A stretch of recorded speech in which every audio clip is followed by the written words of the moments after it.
মিনাল খাসিরিন।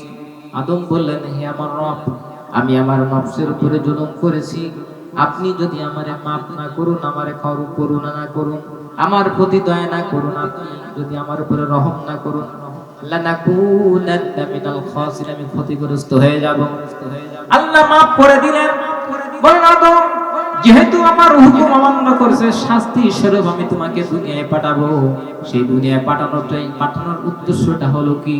আল্লাহ পাক বলেন, ওয়া ইদ ক্বালা রাব্বুকা লিল মালাইকাতি ইন্নী জাঈলুন ফিল আরদি খলিফা। আর যখন আল্লাহ তাআলা আদমকে বানানোর চিন্তা করলেন, তখন ফেরেশতা বলে, রব্বুল আলামিন, আপনি আদমকে কেন বানাবেন, কেন সৃষ্টি করবেন? আপনি পূর্বে জিন জাতি বানাইছিলেন, তারা আপনার হুকুমকে অমান্য করেছেন।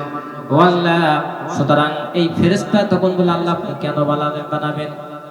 আল্লাহ পাক বললেন, ক্বালা ইন্নী আ'লামু মা লা তা'লামুন, ও আমার ফেরেশতা, আমি যা জানি তোমরা জানো না।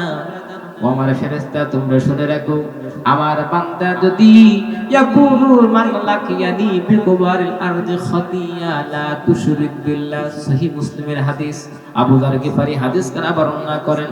আমার নবী বলেন, আবু যার বলেন, আপনার আমার নবী বলেন, আমার আল্লাহ তাআলা বলেন, আমার বান্দা যদি দুনিয়া ভর্তি পাপ নিয়া আমার কাছে আসে, আমার কাছে তওবা করে, মাফ চায়, কিন্তু সেই অন্যায় গুনার ভিতরে যদি শিরিক না থাকে, আমি দুনিয়া ভর্তি পাপ যেমন আমার সামনে হাজির হবে, ওই পরিমাণ ক্ষমা নিয়ে আমি আল্লাহ পাক আমার বান্দার সামনে হাজির হয়ে যাব। এটা সুবহানাল্লাহ জোরে বলা যাবে না? কথার ওয়াইড কত, এটা হাদিসে কুদসি কিনা? যতই পাপ থাক, সে যদি ফিরে আসে, তওবা করে, আত-তাইবু মিনাল যামবি কামান লা যামবা, তওবাকারী ব্যক্তির উদাহরণ হলো যেমন মায়ের পেট থেকে সন্তান ভূমিষ্ঠ হয় নিষ্পাপ বেগুনাহ, ওই রকম তওবাকারীর আমলনামা এরকম নিষ্পাপ হয়ে যায়। সুবহানাল্লাহ। বাইরামের আল্লাহ রাব্বুল আলামিন বলেন, ফাতালাক্কা আদামু মির রাব্বিহি কালিমাতিন ফাতাবা আলাইহি ইন্নাহু হুয়াত তাওয়াবুর রহিম।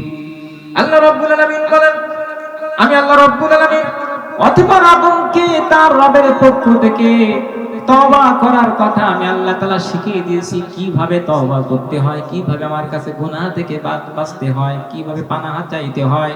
এই কথাগুলো আল্লাহ রাব্বুল আলামিন হযরতে আদম আলাইহিস সালামকে আল্লাহ শিখিয়ে দিলেন। বলেন সুবহানাল্লাহ। তওবা করলেন, আল্লাহ তার গুনাহ maaf করলেন, তার ভুলগুলো আল্লাহ ক্ষমা করে দিলেন।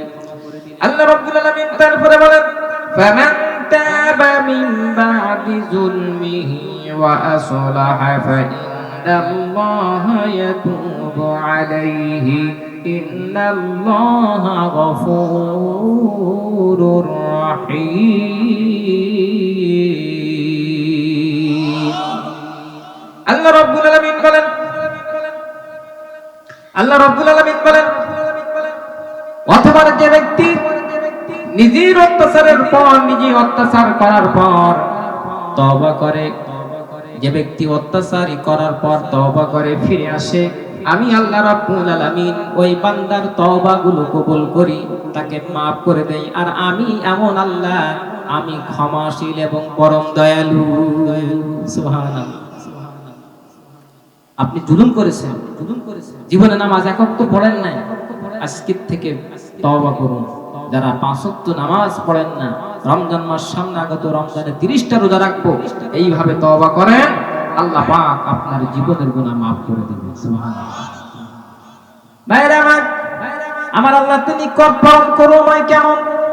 আল্লাহ রাব্বুল আলামিন বলেন, ওয়া মা কানা আল্লাহু লিয়ুআযিবাহুম ওয়া আনতা ফীহিম ওয়া মা কানা আল্লাহু মুআযিবাহুম ওয়া হুম ইস্তাগফিরুন। আল্লাহ এমন, হে নবী আপনি থাকবেন, আর আমি আল্লাহ তাআলা এমন নন আপনি থাকা অবস্থায় আমার বান্দাদেরকে আমি শাস্তি দেব, আমি তো আল্লাহ এমন নয়। এই জন্য ভাইরা আমার, যত নবীর সময় গজব এসেছে, নবী উপস্থিত থাকা কালীন এক মিনিটের, এক সেকেন্ডের জন্য আল্লাহ গজব দেন নাই। যেই নবী চুলে দূরে করে চলে গেছেন তখন আল্লাহর গজব এসেছে। আল্লাহ বলছেন, ও নবী, আমি আল্লাহ এমন নন আপনি থাকবেন আর আপনি থাকা অবস্থায় আমি আল্লাহ তাআলা গজব দেব, আমি আল্লাহ এমন নন। আর আমি আল্লাহ তাআলার এটা নিয়ম নয়, বান্দা আমার কাছে মানা চাবে, গুনাহ থেকে পানা চাবে, আমি আল্লাহ গুনাহ মাফ করব না, আমি তো আল্লাহ এমন নয়। সুবহানাল্লাহ, কত সুন্দর কথা আল্লাহ তাআলা বলেন। তারপরে আল্লাহ রাব্বুল আলামিন বলেন, ওয়াল্লাযীনা ইযা ফাআলু ফাহিশাতান আও যালামু আনফুসাহুম والذين إذا فعلوا فاحشة أو ظلموا أنفسهم ذكروا الله فاستغفروا لذنوبهم ومن يغفر الذنوب إلا الله। তাদের দ্বারা কোনো খারাপ কাজ হলে তারা সঙ্গে সঙ্গে তওবা করে। কোন ঈমানদার যদি কোনো অপরাধ করে থাকে, কোন গুনাহ করে থাকে, ও নবী, এই ঈমানদারদের কাজ হলো সঙ্গে সঙ্গে তওবা করবে, গুনাহ থেকে মাফ চাইবে। আল্লাহ পাক বলেন, আমি আল্লাহ ছাড়া আর মাফ করার আর দ্বিতীয় কে আছে? আল্লাহ ছাড়া মাফ করার কোন লোক আছে? মাফ করার লোক ভাইরা, আল্লাহ রাব্বুল আলামিন তারপরে বলেন, ইন্নামাত তাওবাতু আলাল্লাহি লিল্লাযীনা ইয়া'মালুনাস সাইয়্যাত। আল্লাহ পাক বলেন, ও নবী, তাদের তওবা হলো সত্যিকারের তওবা, যারা অজ্ঞানবশত কোনো অপরাধ করে থাকে, খারাপ কাজ করে, সঙ্গে সঙ্গে তারা তওবা করে, আল্লাহর কাছে পানাহ চায়, এদের তওবা হলো একমাত্র খাঁটি তওবা। বলেন সুবহানাল্লাহ। তওবা হলো তিন ভাগ। যে তওবা করবে তাকে আর গুনাহ করতে পারবে না, এই দৃঢ় প্রতিজ্ঞা করতে হবে। পুনরায় সে গুনাহ করার কারণে অনুতপ্ত, অনুশোচনা হবে। 3 নম্বর হলো এই তওবা দৃঢ়ভাবে প্রতিজ্ঞা জ্ঞাপন করতে হবে যে আর যতদিন বাঁচবো খারাপ কাজের দিকে ধাবিত হব না। এইভাবে যদি কেউ খালেস নিয়াতে তওবা করে, আল্লাহ তার জীবনের গুনাহ মাফ করে দেয়। সুবহানাল্লাহ। আল্লাহ রাব্বুল আলামিনের হাবিব বলেন, কুল্লু ইবনি আদম খাত্তাউন ওয়া খায়রুল খাত্তাউনা আত-তাওয়াবুন। নবীজি বলেন, প্রত্যেক বনি আদম মাত্র গুনাহগার, আর সবচেয়ে উত্তম বান্দা সে যে গুনাহ করে, গুনাহ করার পর আমার কাছে 2 হাত পেতে তওবা করে মাপ চায়, এরাই হলো আমার বান্দাদের মধ্যে শ্রেষ্ঠ। বলেন সুবহানাল্লাহ। তওবা করেছেন, পাহাড় পরিমাণ গুনাহ হয়েছে, কোনো সমস্যা নাই, মাপ চান, যদি বান্দার হক নষ্ট না করে। ভাইরা, আল্লাহ রাব্বুল আলামিন তওবা করার কথা বলে দিয়েছেন। নবীজি যারা তওবা করে তাদের পরিবর্তে আল্লাহ নেক দিয়ে আল্লাহ তাদের আমলগুলো সাজিয়ে দিবেন। বলেন সুবহানাল্লাহ।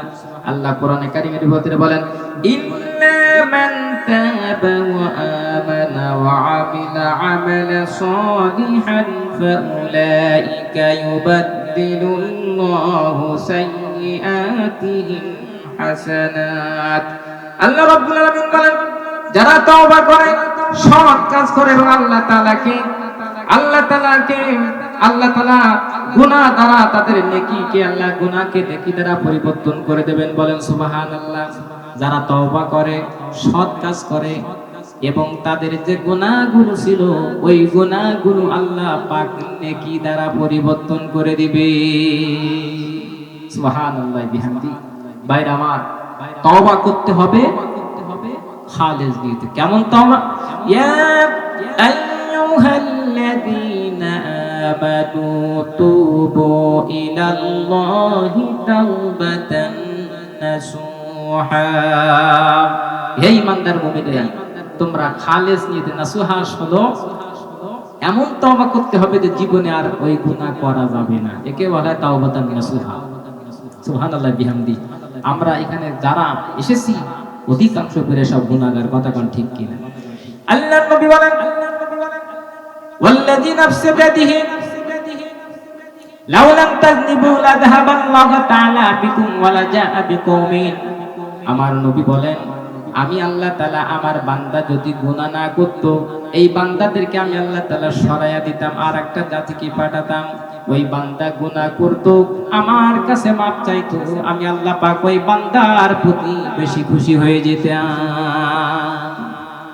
ভাইরা আমার, আল্লাহর নবী বলেন, ও আমার সাহাবীরা, বান্দা পাহাড় পরিমাণ গুনাহ করে যদি ক্ষমা চায়, তওবা করে, আল্লাহ তাআলা বান্দার প্রতি কেমন খুশি হন তোমরা শোনো। ভাইরা আবার আল্লাহ নবী বলেন, আমার সাহাবীরা, কারোর সাথে একটা উট আছে, উটে তার সাথে খাদ্য আছে, পানি আছে, সব কিছু আছে, কিন্তু মরুভূমি দূর দূরান্তর পথ পাড়ি দিতে দিতে হঠাৎ করে ওই উটের সোয়ার যিনি ছিলেন তিনি ক্লান্ত হলেন, একটা গাছের নিচে আশ্রয় নিলেন, একটু বিশ্রাম করছেন। এমন সময় ঘুম এসে গেল। কিছুক্ষণ পর তাকায় দেখে, ঘুম থেকে উঠে দেখে যে আমার পাশে উট নাই, খাদ্য পানি নাই, খাদ্য কিছু নাই। আল্লাহর নবী বলেন, আমার সাহাবীরা বলেন তো, ওই উট হারা মানুষের তার কেমন অবস্থা হবে? সাহাবীরা বলেন, ইয়া রাসূলুল্লাহ, উট হারা মানুষ পেরেশান হয়ে যাবে, তার কারণ হলো আশেপাশে কোথাও মানুষ নাই, পানির ব্যবস্থা নাই, খাদ্য নাই, ওই মানুষটা পেরেশান হয়ে যাবে। আমার নবী বলেন,